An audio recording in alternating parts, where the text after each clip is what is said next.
Oi gente, tudo bom? Bem-vindos a mais um vídeo do canal. O vídeo de hoje eu vou contar pra vocês o que foi o maior acidente radiológico do mundo.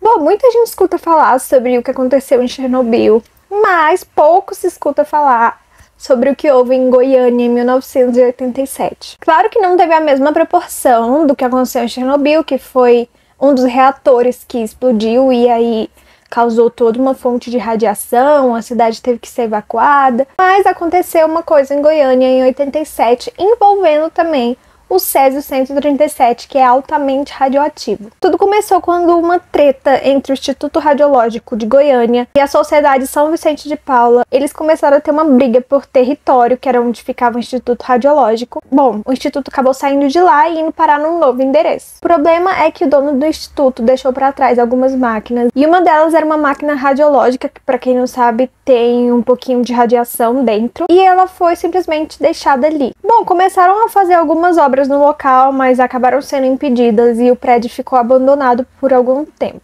O mato começou a invadir, até que em setembro, dois homens que procuravam alguma coisa de valor para vender entraram ali naquele terreno que estava abandonado.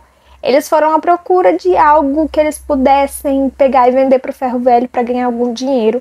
E foi lá que eles acharam aquela máquina que foi descartada pelo Instituto Radiológico. O nome deles era Roberto e Wagner. Bom, eles viram que a máquina ela pesava uns 100 quilos e eles resolveram levar para casa do Roberto, porque ali eles iriam desmontar aquela máquina e vender as peças para o ferro velho, ver o que dava para ser vendido para o ferro velho. Tá, mas qual o problema? O problema é que dentro dessa máquina tinha um pouco de Césio-137, que é um elemento completamente radioativo. Esse Césio-37, ele é protegido por uma cápsulazinha de chumbo e eles, ao desmontar ali a máquina, acabaram perfurando essa cápsulazinha de chumbo. Bom, eles resolveram vender então as peças para o ferro velho de um homem que se chamava Devair. O Devair viu que durante a noite a cápsulazinha que eu falei para vocês começou a brilhar e ele achou aquilo sensacional. Vamos lembrar que era 1987, não tinha internet, então as pessoas não tinham muito conhecimento sobre o Césio-137, não sabia que ele era radioativo, nem o que ele era. E quando o Devair viu aquele negócio brilhando, ele achou que aquilo poderia ser magia, até alguma coisa alienígena, e ele ficou fascinado e resolveu levar um pouco para casa. Ele colocou um pouquinho desse pó azul brilhante, que parecia alguma coisa mágica, dentro de uma caixinha de fósforo e levou para casa. Bom, ele deu para a sobrinha dele brincar. A menina achou aquilo fascinante, muito lindo, era uma coisa simplesmente surreal. E ela brincou ali com aquele pozinho na mão mesmo, assim. Eles não sabiam do que se tratava. E ela acabou, então, comendo ovo com a mão suja daquele pó brilhante, até então inofensivo. Os funcionários do Devair também tiveram contato com esse pozinho azul. Ele mostrou para várias pessoas, porque ele estava fascinado pelo brilho. Como eu disse para vocês, ele não sabia que aquilo era algo perigoso. A esposa do Devair, a Maria Gabriela, ela começou a se sentir estranha. Ela estava vomitando, ela estava com diarreia, ela tinha fortes dores de cabeça e febre. E ela começou a desconfiar que aquele pozinho azul podia ter alguma coisa a ver com isso. Ela falou pro marido dela sobre as suspeitas e convenceu um funcionário a ir com ela no Centro de Vigilância Sanitária. Ela levou uma amostra do pozinho azul e quem estava no local era um veterinário. Ele achou meio esquisito. Ela falou que estava vindo de uma máquina radiológica, aquele pozinho. Ela falou tudo, como ele parecia, que ele brilhava no escuro e que ela estava com náuseas, etc, etc. E ele achou melhor não entrar em contato com o material em si, então ele deixou a amostra ali em cima de uma cadeira, ali no pátio das instalações da vigilância sanitária, até ver o que ia fazer com aquilo ali. Só que, claro, que, como eu disse pra vocês, era um pó muito lindo, muito brilhoso, e as pessoas ficaram curiosas, então os funcionários da vigilância sanitária ficaram curiosos para ver o pó, né, que tava todo mundo falando a respeito. Eles foram até o pátio das instalações para ver o pó que tava todo mundo falando sobre, e eles tiveram contato com o Césio-137. Bom, a vigilância sanitária não sabia muito bem o que fazer, e eles chamaram um físico chamado Walter Mendes. O Walter, ele levou um aparelhinho que detectava radiação, e ao entrar em contato ali com o material, ele foi para o maior nível possível e ficou apitando loucamente. O Walter decidiu então trocar de aparelho, porque ele pensou que aquele ali poderia estar quebrado, estar com algum tipo de problema. porque o bicho foi para o maior nível possível, ele detectou o maior nível possível e ficou apitando. E ao pegar o outro aparelho, a mesma coisa, o aparelho também detectou um alto nível de radiação e ficou também apitando. O corpo de bombeiros não sabia do que se tratava aquele pó azul brilhante, então eles decidiram que iriam jogar de cima da ponte em um rio para que aquela amostra fosse dissolvida pela água e enfim. Mas o Walter, depois de ter feito toda aquela observação e aquela medição, o Walter então ele pediu para eles não jogarem, pelo amor de Deus, porque aquilo ali se tratava de uma amostra altamente radioativa, e se eles tivessem jogado aquela amostra na água seria muito pior, muita gente ia se contaminar e não sabe nem a dimensão do que seria. Enfim, ele conseguiu interromper os bombeiros para eles não jogarem no rio. A Comissão Nacional de Energia Nuclear foi avisada então e começou um plano de contenção para poder diminuir a contaminação causada por aquele agente radioativo.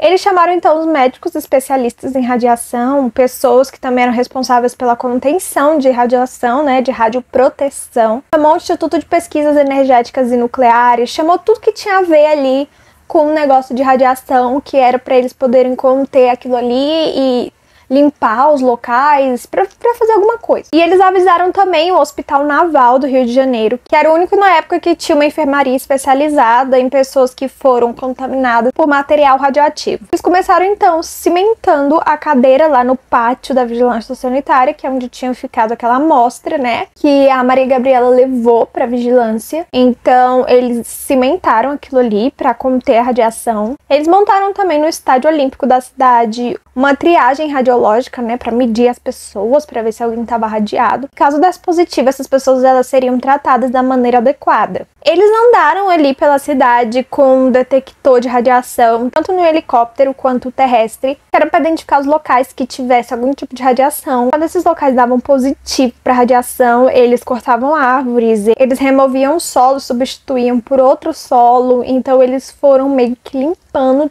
toda a área que dava positiva para radiação. O solo recebeu camadas de areia e de concreto, porque é o que impede a radiação, então eles usaram bastante areia e bastante concreto nos lugares que davam positivo para radiação. E bom, tiveram casos de óbito, obviamente, e eles foram a esposa do Devaí, que era a Marília Gabriela, que foi quem levou a amostra para vigilância sanitária. Ela teve um contato muito próximo com aquela amostra, então ela acabou morrendo. A sobrinha dele, que ele tinha dado para a menina brincar com aquele pozinho azul, que ela tinha comido o ovo com a mão suja, então ela ingeriu aquela substância e ela acabou morrendo. Ela tinha apenas 6 anos. O Devaí também, que era o dono do ferro velho, e também 2 funcionários dele, o Israel e o Admilson. As pessoas contam que no dia do sepultamento ali daquelas pessoas no cemitério tiveram grandes revoluções. A população jogava coisas para impedir que os caixões fossem levados ali, porque o cemitério ficava perto de várias residências e eles tinham medo de, com aqueles corpos ali no cemitério, aquilo contaminar o solo e contaminar as casas ao redor e as pessoas respectivamente. Então eles tentaram conter para que eles não fossem enterrados ali. Deu uma grande manifestação, foi uma grande confusão, foi uma coisa extremamente triste. Mas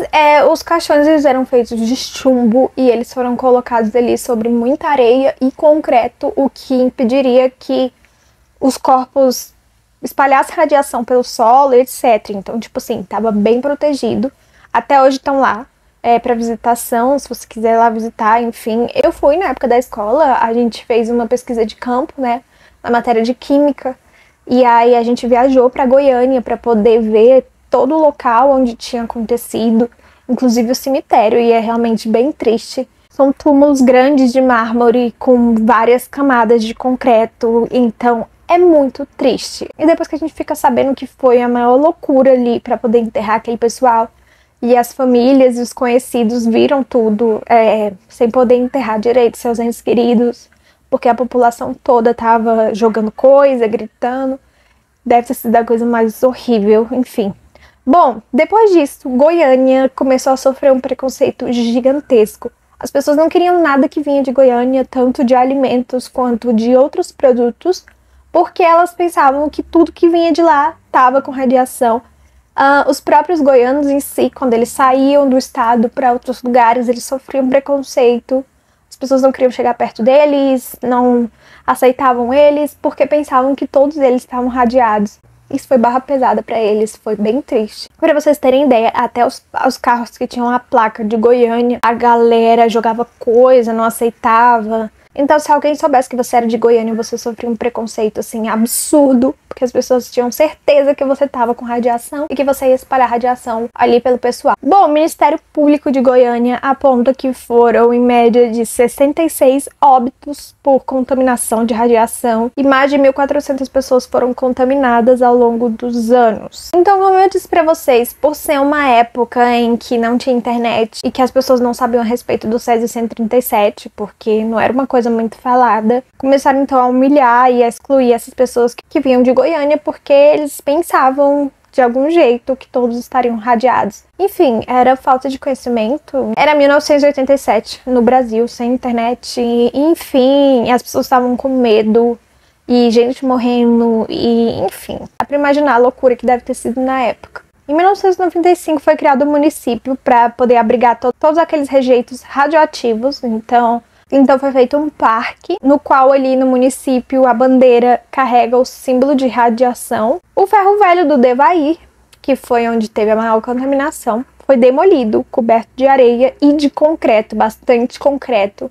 Então hoje é um local vazio, coberto de concreto. Ninguém construiu nada em cima. Árvores foram cortadas, solos foram substituídos, como eu disse pra vocês. Até hoje muita gente tem medo de visitar o local e ser contaminado pela radiação. Eu visitei, não tive problema algum. Não tem risco de contaminação, enfim. Mas muita gente até hoje tem medo de ir no local. E as pessoas falam que sofrem muito preconceito até hoje. É bem triste para essas pessoas. E foi o maior acidente radiológico que aconteceu. Afinal, Chernobyl foi uma coisa na usina, né? Um reator, ele explodiu, enfim. Mas esse não, foi manipulado. Pô, pegaram uma cápsula, abriram a cápsula e o pozinho se espalhou pelas pessoas. Então foi pura falta de conhecimento. E também muita irresponsabilidade do centro radiológico que descartou ali uma máquina que continha um elemento tão perigoso quanto o Césio 137, e que obviamente aconteceria algo do tipo, com certeza alguém pegaria aquela máquina e venderia pro ferro velho. E em algum momento as pessoas acabariam abrindo ali para poder vender as peças, enfim, e teriam contato com esse elemento. Então foi muita falta de responsabilidade. Eu trouxe esse caso porque eu tava esses dias na internet e vi um post de uma menina que ela tinha postado algo do tipo, você sabe o que aconteceu em Goiânia nos anos 80, tipo, uma coisa desse tipo, e muita gente comentando que não sabia do que se tratava, o que tinha acontecido em Goiânia nos anos 80, e outras pessoas falando, meu Deus, essa geração tá perdida, como assim? As pessoas não sabem o que aconteceu em Goiânia nos anos 80, foi o maior acidente radiológico do mundo, e as pessoas não sabem. Aí eu falei, gente, eu preciso falar desse assunto, porque vai passando geração pra geração, e as pessoas não estão contando a história. E as pessoas precisam saber o que aconteceu. Faz parte da nossa história, a história do nosso país, enfim. É uma coisa que não pode se repetir, entendeu? Então as pessoas precisam saber do que se trata para não fazer a mesma coisa. E aí eu resolvi trazer esse assunto. Bom, tem também o assunto de Chernobyl, se vocês quiserem eu posso fazer um vídeo sobre o acidente de Chernobyl, que foi do reator, enfim. Que é um pouco diferente a história, na verdade é bem diferente, mas é o mesmo elemento radioativo. Enfim, esse foi o vídeo de hoje, eu espero que vocês tenham gostado. Deixa aqui nos comentários se vocês já sabiam desse acontecimento. Fiquei curiosa pra saber se muita gente sabia a respeito ou não, porque eu fiquei chocada quando eu soube que as pessoas não sabiam. Então deixa aqui nos comentários falando se você já sabia desse acontecimento. Deixa o like, se inscreve no canal, me segue no Instagram e no TikTok. E se vê num próximo vídeo.